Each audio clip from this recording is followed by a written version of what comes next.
Eagles film room review, midseason offense review, looking at what's went right so far and how the team can improve moving forward. What's up, it's your boy Centron coming back at you with another analysis video, and I kid you not, that's my real name. Like it's been stated here, we're going to get into the film room and see what the Eagles have or maybe might have been cooking up during the bye week, and how we can deal with injuries to Dallas Goedert, as well as what we can call back and fall back on to improve and keep moving forward. All right, so the strength, Jalen Hurts' development as a pocket passer. So this game here, you can see this was like 2021. He's scrambling around, and when he has a perfectly fine line in front of him, instead of sitting back there in the pocket and taking what's given to him. Now juxtapose that against what he's doing here. You can see that he hangs in the pocket, trusts things, and AJ Brown, lets him get open. Maybe he could have scored a touchdown if he didn't look back for the ball too early, but it ended up being defensive PI, so we won in the end. And then I think we probably pushed it into the end zone. Jalen Hurts' processing speed. This was the chart, before 12 of 26, and complete. But it's scatter shot. One side of the field he's leaning to. This was the Bucs game, one of his worst games. 1 TD, 1 interception. If this is a playoffs game, this is the worst, one of the worst games. And look at the line of scrimmage. Barely going across. Couple shot, a shot here. A couple completions there, but you see the incompletions in bunches here. You're not being able to hit one side of the field. And then you juxtapose that to this improvement, processing speed. He's able to move the middle linebacker by the way he's looking, move him out of the spot where he wants to go to. Devonta Smith gets the ball. Is able to protect Smith as well. Laser tag. He gets the pass to him. He has enough space to not get obliterated and get key first down. Elite wide receiver play. I mean, we don't need to say much. This guy here, AJ Brown. Look at him here at the top of the screen. You forget that he's a bigger receiver. The way he runs routes, man. He shifts out to get a little space there. This has got to be the audible. I Hurts saw that. Oh, he's gonna bite, for the stutter and go, and then he just suns him in the end zone. So that was the first Washington game that we went up against him. Just excellent play call. People were deriding this call because it's the end of the game. You want to get off the field before we get into overtime. You go for the points. You go for the kill shot. We did, and it did work out, but we weren't counting on our defense being coming up short there. Getting the track record in that game. Maybe we should have known, but kill the clock. But we have points. Go for it, and we did. So in contested spots, AJ Brown here. Just see him. Let me see. Let me go back there. He just wins off the line, stems the guy, and he's just too late. I mean, he just adjusted the ball in the air, makes that ridiculous catch of the year candidate catch right there, man. Just insane. So I mean, it just is one-on-one, simple. You trust your guy to go up and make a catch, and he does. And he's got yak too.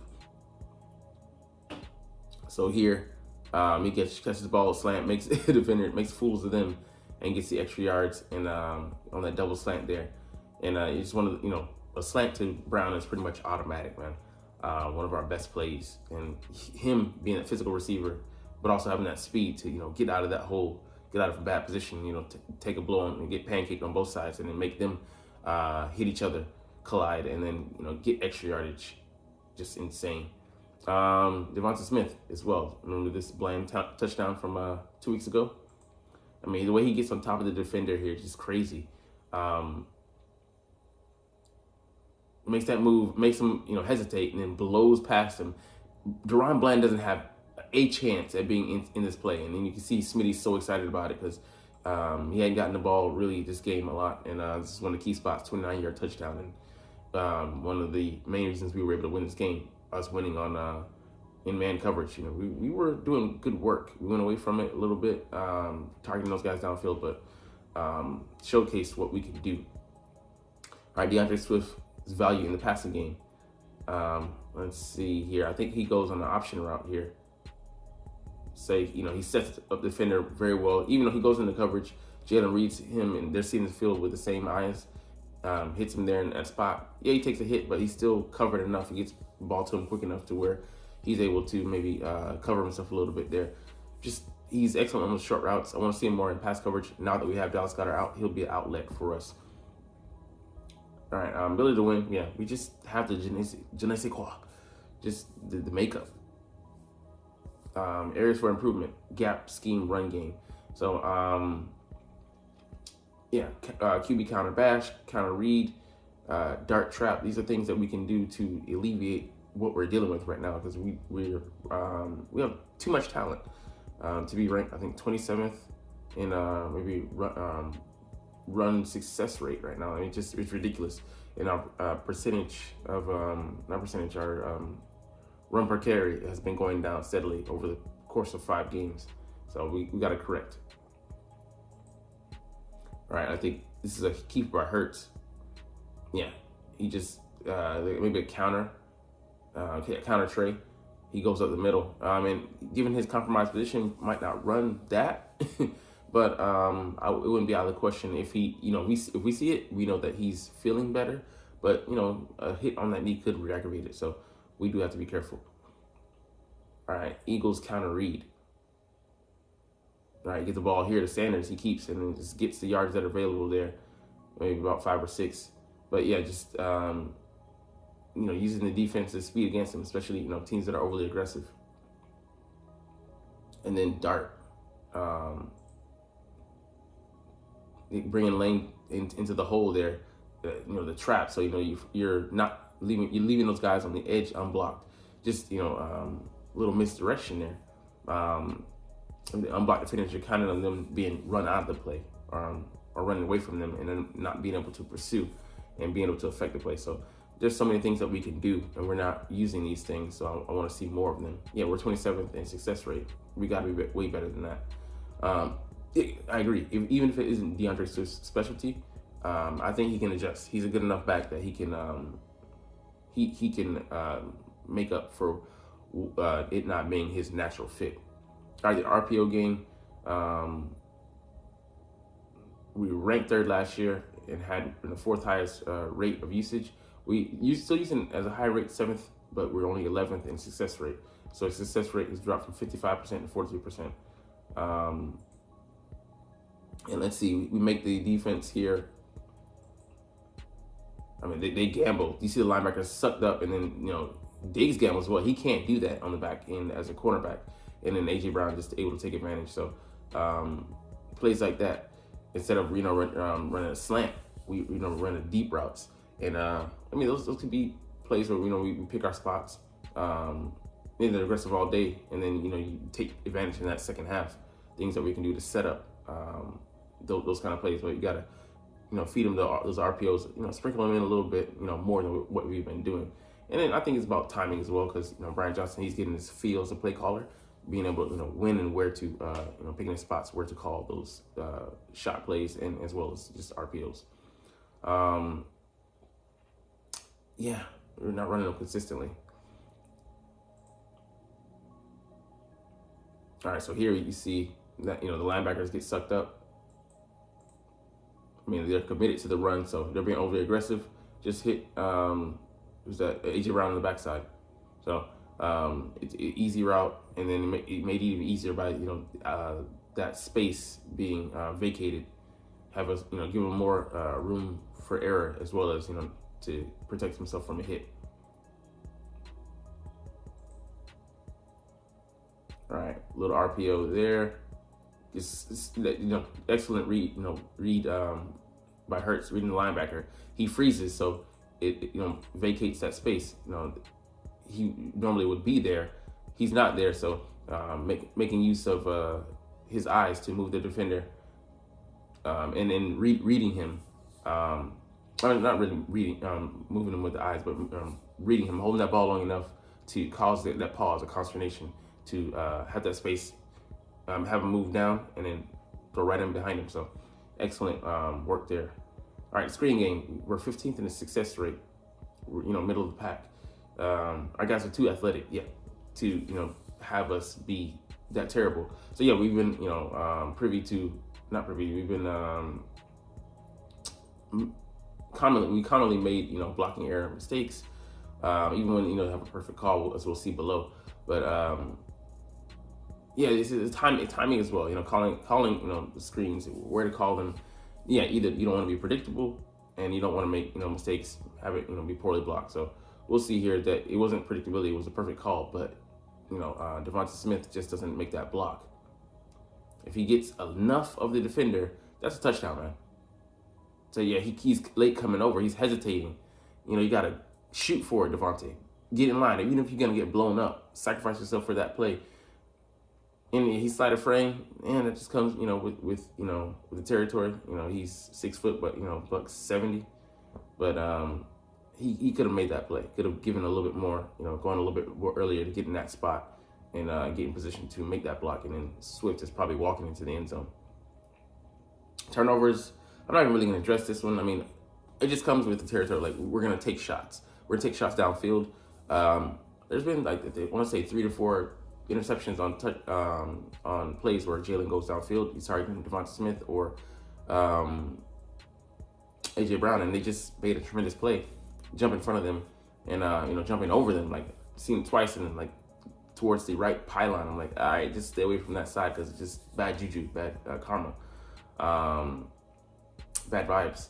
But yeah, it's gonna come with the territory. 6 interceptions was an aberration, I believe, and 8, it's not that bad, but it doesn't count the other fumble turnovers. But I think he's not in that bad a position. I think he's taking care of the football way more. He's in his last 3 games, 8 touchdowns against 1 interception, and that was one of the ball he shouldn't have thrown.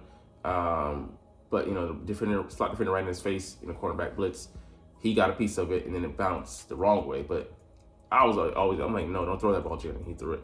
But, he's lessened those, and I think he's trending in the right direction towards taking care of the football. So I think these shouldn't be much of an issue. I don't see us having 0 over, our last stretch, of 9 games, but I think we'll do a way better job of taking care of it. So you see here, Jalen he went downfield.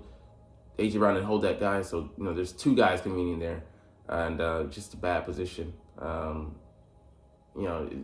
throw, I would have made it as well, would have gone elsewhere. But this is early in the season. We were finding our footing. I think we've solidly found it, and we are on the uptick as far as progression and consistency in this offense. So what happens if Hurts is no longer a bigger part of the running game? You won't be able to do plays like this. I mean, he was unstoppable last year. Just, I think the rushing in lanes are different. People are rushing Jalen different. When we've had those draws, they're spying more. Obviously, they had the guy there, but Kelsey just had him blocked up perfectly. But they're choosing to rush Jalen differently. The rush lanes, they're looking to more to hold and sit and wait and read Jalen than to recklessly rush upfield like they were prone to do last year. Caught off guard, but they're not caught slipping this year.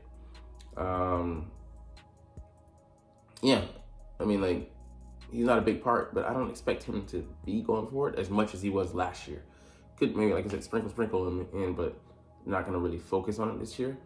Running under center could be an option. We saw that, like in the game against Cowboys, Rashad Penny, one of the carries was under center. So we can do that. Will we incorporate that more?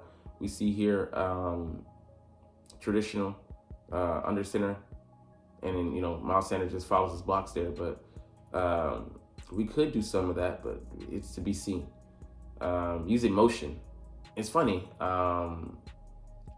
We'll get into that later. Rashad Penny, he could also operate out of the formations that we use. We just have to, scheme it up. He can be a zone runner, but he's here on power. Interesting. I think we could definitely use some of that. We have the lineman to use that effect. Let him use his strengths and get out the edge of that defense. I think we're gonna see him in the second half, and it'll be interesting. I don't know if it's show immediately here in this first game, but games are gonna get colder, and we're gonna lean hopefully more on that run game and use it to set up the pass. Hopefully. So how the Eagles replace Goddard? Let's see. Yeah, Jack Stoll, in blocking on 21 personnel, 12 personnel. I think we'll use less of that, but yeah, he's a pretty damn good blocker. Doesn't offer much in the pass game, but maybe we can use him and Albert O, who we'll get to in a second. And as the obvious, two halves of Goddard, the blocking half and the receiving half. Albert O offers something similar to Goddard. He won't offer anything in the run game, but why not? I mean, with two great options on the outside, I think we can afford, to be that obvious, if you will, because it'll be one-on-one, and buy us a little time, and use some. We could have Albert, or if he's scraped across the formation, is he really that bad? I don't know. I mean, it might be something to test out, try out at least in practice, and see if he can execute. So, does reliability scheme up things for him. Let's see. Yeah, just look at Albert over here. He's coming out of a traditional tight end formation at the Y, and then he's able to scrape across the formation, beat the coverage. He has good speed, and then lock in, snag the ball, and make the reception. So, hey man, he's a terrible blocker, but he has the receiving potential. And Pony personnel, 21 formation with two backs and one tight end. So tight end out here, you can use Stall in that regard. And then, lull him to sleep and, give Stall a little reception here or there and sprinkle. But I love these two in the back. You use Swift here as misdirection. And then you get him flowing in the wrong direction. Boston Scott is able to get, easy yardage there. So great flow and great great usage of abuse of the Jets' fast-flowing defense. Put them on this side, cause them to have a pause, eye candy, just for a second, and then run it to the other side. Let's see here. It went down technically as a pass play, but having Gainwell as the lead block, and then bringing Swift across the formation, quick, just touch pass to him, and let him operate in space, and have our guys flow. He follows perfectly, and we're able to get a first down and more. So the Eagles in motion. We 32nd in usage, but actually 6th in success rate, which points to us being able to use this at a very high level, but we just don't. But I think that can actually work out to our advantage, because we're not going to use it. We're gonna spam it. So just use it, like I said, sprinkle, and it can be effective because we use it sparingly, and it can be another thing for the defense to prep for, just like the pony formation up above, because we don't use it so often. But we have so many things on our plate. I think it's just a balancing act for Brian Johnson. We have so much to use, but what do you use? So here, let's see, get at the last minute, you get A.J. Brown, and that causes the defense to panic. They're like, what? The Eagles won't use that. And then the pass out here to, I think that's Boston Scott. And just beautiful, because, it's at the last second. Defense has to make last minute adjustments. And, all the plans they had going into that play were for naught, because, they're like, okay, what the hell's going on? Anytime you get defense in a panic mode like that, you have a high chance of success if you don't make human errors on the other side, penalties or just lack of execution. And we execute perfectly in a chunk play there. So so let's look at some things the Dolphins do that we could use. So this works out to tight end actually being a personal lead block.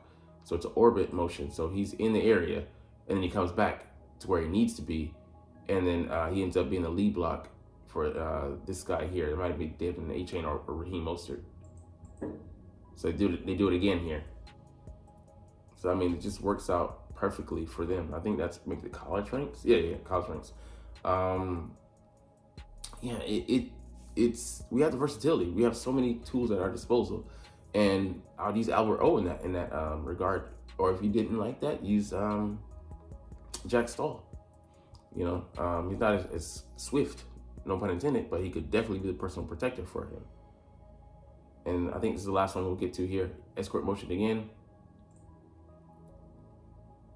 So having them script formation in lieu of a traditional tight end, that works out perfectly. And David A-Chain is just, he's able to outrun everybody. And Swift maybe he's not going to outrun, but it's going to be a hefty game.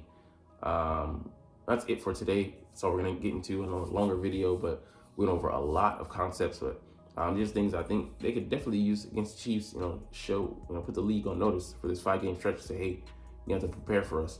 And we might be down a key man in Goddard. But don't get it twisted. We're still out here in these streets. All right, so anyways, we're gonna get out of here. But you're not even watching though. It's all good because I love talking about the Eagles and love making these videos. So anyways, like I said, we're gonna chunk the deuces. But as always, it's fly Eagles fly and let's motherfucking go. Like, comment, share, and subscribe Thanks for watching. Check me out at Centron Anime, Centron Life, or Centron Laughs, or other social media.